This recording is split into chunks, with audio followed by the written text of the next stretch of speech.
जय हिंद साथियों। आज बहुत दुख के साथ अपनी बातों को रख रहे हैं।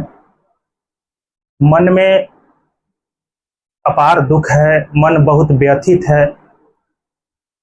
आज पटना में ही नहीं बल्कि पूरे बिहार के लाखों छात्रों का दिल आहत हुआ है।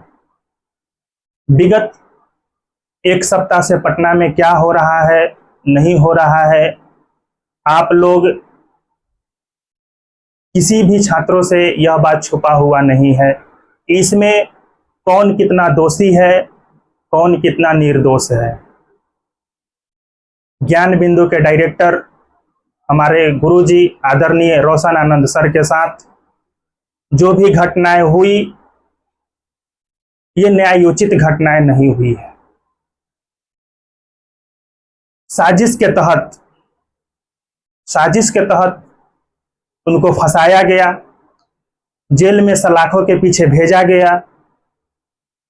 यहां तक तो बर्दाश्त योग्य था।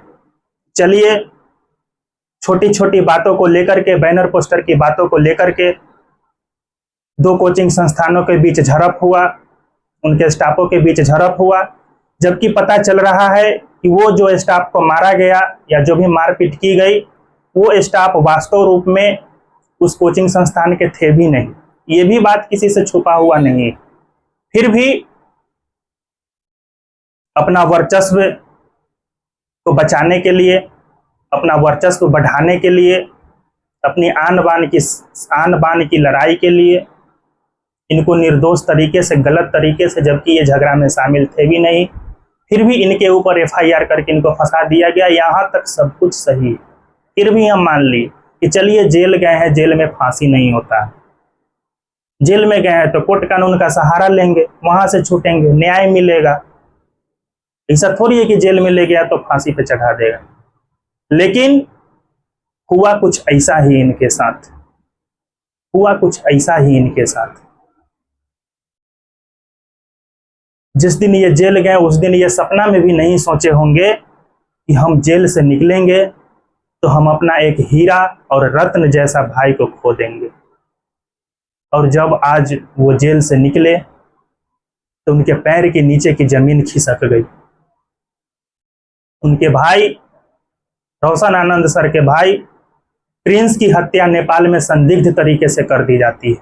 प्रिंस भी इस झगड़ा में आरोपी था, इसके ऊपर भी एफआईआर था। ये बेचारा पुलिस से बचने के लिए भाग गया, नेपाल चला गया कि भैया को बेल मिल जाएगा, भैया बाहर आ जाएंगे तो फिर से जो है आकर के हम अपना भाई को सहयोग करेंगे, कदम से कदम मिला करके चलेंगे, कोचिंग को संभालेंगे। लेकिन वहां पर क्या हुआ, नहीं हुआ, ये अभी तक संदिग्ध अवस्था में है कि उस बेचारे प्रिंस की हत्या कैसे हो गई। आपके एक झूठे बयान की वजह से, आपका तो नाम लेने में भी शर्म लग रहा है कि जब हम आपका नाम ले तो उसमें सर शब्द का प्रयोग कैसे करें। सर बोलने में भी शर्म लग रहा है कि आपने झूठ बोला। आपने झूठ बोला कि 10 राउंड गोलियां चली है, 10 राउंड गोलियां चली है। आपने झूठ बोला और झूठ बोल करके मीडिया में बयानबाजी दिया, जिसके वजह से नेशनल मीडिया तक इस खबर को चलाने लगी और प्रशासन के ऊपर इतना दबाव बन गया कि दबाव में प्रशासन ने रोशन सर को गिरफ्तार कर लिया। और जब 1-2 दिन के बाद जब पलट जाती है और पता ये चलता है कि गोली रोशन आनंद सर के तरफ से नहीं बल्कि आपके ही तरफ से चलवाया गया था, तो फिर आप चुप हो जाते हैं और अपने बयान बदल देते हैं। अरे आपका तो हम एक वीडियो ये भी देखे, आपने ये भी कहा था कि लाइसेंसी गन सिर्फ दिखाने के लिए थोड़े ना मिला है। तो लाइसेंसी गन जो है हम अपनी रक्षा में जो है आत्मरक्षा करने के लिए बॉडीगार्ड ने जो फायर किया है, नहीं तो वो लोग हमारे ऊपर माला चढ़वा देते, फूल माला चढ़वा देते। अरे वो लोग क्या आपके ऊपर फूल माला चढ़वाएंगे, लेकिन आपके एक गलत बयानबाजी के कारण, आपको झूठ बोलने की वजह से उनकी जेल पुलिस जो है पकड़ के जेल में डाल देती है और उनका भाई नेपाल चला जाता है, और आपके गलत बयान देने के वजह से किसी एक निर्दोष व्यक्ति की हत्या हो जाती है। अब हत्या हुई या फिर नेचुरल डेथ हुई, ये पोस्टमार्टम का रिपोर्ट आएगा, पुलिस छानबीन करेगी, उच्च स्तरीय जांच होगी, तभी जाकर के पता चलेगा। हमने भी देखा सुबह से कल से एक वीडियो हमने भी देखा कि उसके साथ, उस प्रिंस के साथ 2-4 लड़का जो इसका दोस्त यार गया था साथ में घूमने, वो भी वीडियो जारी नेपाल से करके बोल रहा है कि उसके द्वारा बताया जा रहा है कि नेपाल बोल रहे हैं, सॉरी, प्रिंस जो है, प्रिंस का मानसिक स्थिति सही नहीं था और वो जो है नींद की गोली का सेवन करता था, जिसके वजह से मृत्यु हुई है। लेकिन सर के माताजी का कहना है कि मेरा बेटा पूर्ण रूप से स्वस्थ था, उसको किसी भी प्रकार की बीमारी नहीं थी। बताइए, यहाँ पर यह भी सोचने पे मजबूर कर देता है कि जिस व्यक्ति की मानसिक स्थिति सही नहीं रहेगी, वो एक इतना बड़ा कोचिंग का मैनेजमेंट कैसे कर लेगा। हम भी उनके यहाँ पढ़े हैं, हम रोशन आनंद सर के यहाँ 2 साल क्लास किए हैं, डेली जाते थे क्लास करने, तो देखते थे प्रिंस को, प्रिंस से मिलते थे, बात करते थे, बहुत ही व्यवहारिक लड़का था प्रिंस।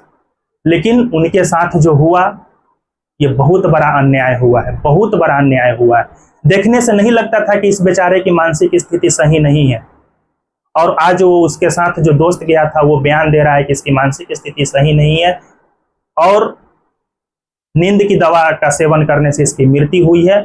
और उसकी वीडियो को आप जब गौर से देखेंगे तो ऐसा लगेगा कि वो लड़का जो है दबाव में बयान दे रहा है, वो दबाव में जो है इस बात को बोल रहा है। उसकी आंखों को आप गौर से पढ़ने का कोशिश कीजिए कि क्या वह लड़का पूरा निष्पक्ष तरीके से बयान दे रहा है। जो भी हो, दोस्त हो, यार हो, रिलेटिव हो, जो भी हो, उससे हमको बहस नहीं है, लेकिन कहीं ना कहीं कई सारे एंगल से यह प्रश्न खड़ा करती है कि प्रिंस की नेचुरल डेथ नहीं हुई है, प्रिंस की साजिश के तहत हत्या कर दी गई है।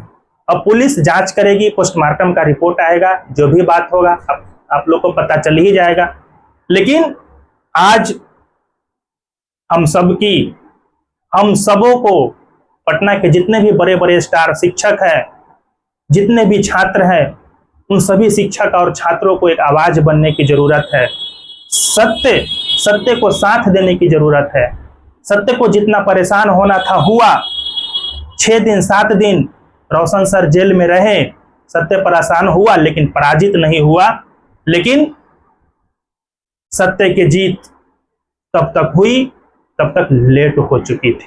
सत्य तो जीता, लेकिन सत्य को जीतने में इतना लेट हो गया, इतना देरी हो गई कि रोशन सर अपने हीरे जैसे लाडले भाई को खो दिए। सोचिए, हमको तो ये बात सोचने पे मजबूर कर दे रहा है कि सबके घर परिवार है, अपने अपने माँ बाप भाई बहन, सबका अपना अपना घर परिवार।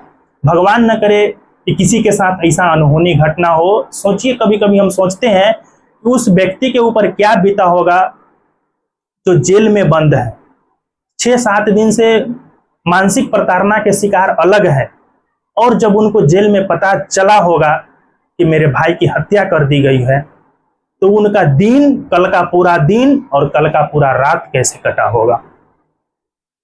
वो आदमी कभी अपने पूरे लाइफ में उस दिन और रात को नहीं भूल सकते, कभी नहीं भूल सकते। खैर, उनकी भाई की हत्या हुई, उन्होंने जेल से बाहर आकर के मीडिया में अपनी बातों को रखी है। अब जो भी उनके तरफ से आरोप या प्रत्यारोप लगाया गया है, जिस भी व्यक्ति के ऊपर, जिस भी शिक्षक के ऊपर, अब इसमें शासन प्रशासन व्यवस्था, प्रशासनिक व्यवस्था उसमें अपना कितना सख्त रवैया अपनाती है, यह शासन प्रशासन का काम है। लेकिन आज हम सभी को सत्य के साथ खड़ा होने की आवश्यकता है, रोशन सर की आवाज बनने की आवश्यकता है, ताकि उस दिवंगत आत्मा प्रिंस को न्याय मिल सके। अब तो वो इस दुनिया में नहीं रहे, लेकिन कम से कम उनकी मृत्यु का खुलासा हो सके। जो भी व्यक्ति, अगर साजिश के तहत ये मृत्यु हुआ है, तो जो भी व्यक्ति इस साजिश के पीछे जिनका भी हाथ है, उनको कड़ी से कड़ी सजा मिले, कड़ी से कड़ी सजा मिले, फांसी से कम सजा तो मिले ही नहीं। तो